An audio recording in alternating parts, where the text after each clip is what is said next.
Hi golfers, Nick here from Nick Taylor Golf. In today's video, we're going to take a look at Justin Rose's golf swing. How it's changed over the last 20 years. How did he go from missing 21 cuts in a row to world number one? Plus, we're going to take a look at Justin's golf swing compared to the stack and tilt model. What you'll see is both of these players have moved their centre forward. I think unless you're hitting a lot of golf shots, it's quite hard to time. So I think this is why his swing now is more consistent.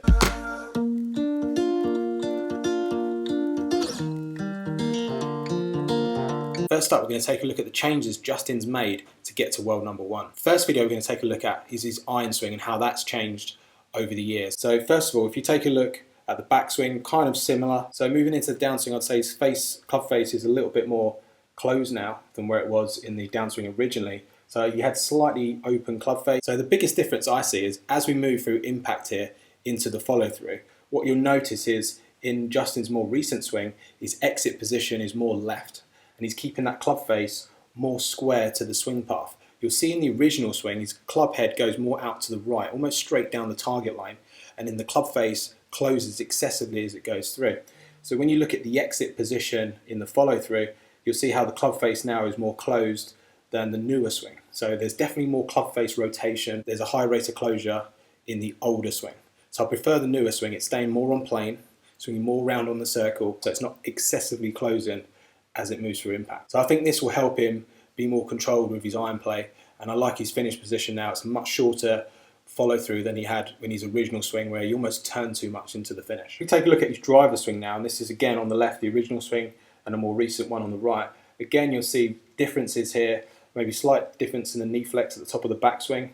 Daylight you can see between the knees, that helps with the rotation of the hips and the shoulders. Even into the downswing, I'd say the swing plane is very similar, the path is very similar. But again, the changes we see, the biggest difference we see is through the exit position of the club head.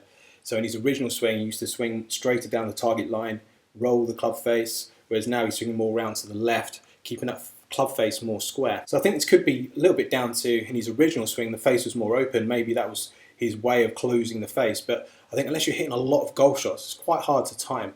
So I think this is why his swing now is more consistent. There's less closure of the club face, which stays more square to the path. I think that's a lot easier to hit straighter golf shots. The next thing we're going to do is compare Justin to the stack and tilt model swing. So as I've talked about in previous videos, the three key fundamentals of stack and tilt are first of all contact.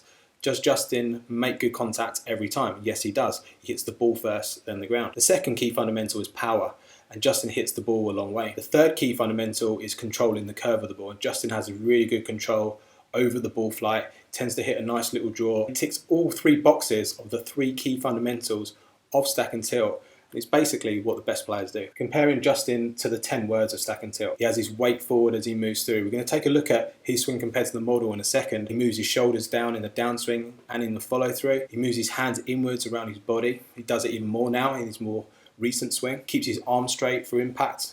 One of the key things about keeping the arm straight, I've done this in a lot of videos, is not necessarily about having both arms straight throughout the course of the swing, but the elbow shouldn't pull apart. And one of the best training aids for that is a Tour Striker Smart Ball, which Justin uses quite a lot. And then finally, hips tucked. So he moves his hips forward into the finish and they're tucked under his shoulders. Justin does all the 10 words of the stack and tilt golf swing. So today's video, we're going to compare him to Charlie Wee, who's technically the model golf swing of stack and tilt. Take a look at their swings here from the rear view. So something slightly different that we don't always look at. So as you can see here, we've got Justin on the left, Charlie Wee on the right. So this viewpoint's from behind the player. I think this is really key to see how both these players move their hips. This is one of the key fundamentals of stack and tilt, is keeping the weight forward in the swing. And you see this from looking at the hips. We put a line here on both players' hips, the center of the hips at setup. Then we take them both into the top of the backswing. What you'll see is both of these players have moved their center forward. So at Golf Tech, we use motion numbers to measure what the best players do. And the average tour player actually moves 4 inches towards the target if you were to put a spot on the back of their pelvis. Both these players move their hips in a similar fashion in the backswing. Now, if we look into the downswing here, even the arm position is very similar. Now, if you watch as we move into the downswing, you'll see how the hips start to move forward. They continue to move forward where they started. Now the player's rotating and moving forward. Then as we go through to the finish, you can see both these players have their weight forward. This helps them make good contact and swing around their body in a circle. Then as we get through to the finish, similar sort of position into the follow through. So I'd say both these players, very similar when you look at them from the rear view. So you can see Justin does very similar movements here to, you would say, the stack and tilt model golf swing. If you want to learn a little bit more about stack and tilt, make sure you check out this playlist here. This is really good. They've got some great videos on stack and tilt and the system. And if you don't already, please follow me on my other social media platforms, and we see you again next week for another video. The most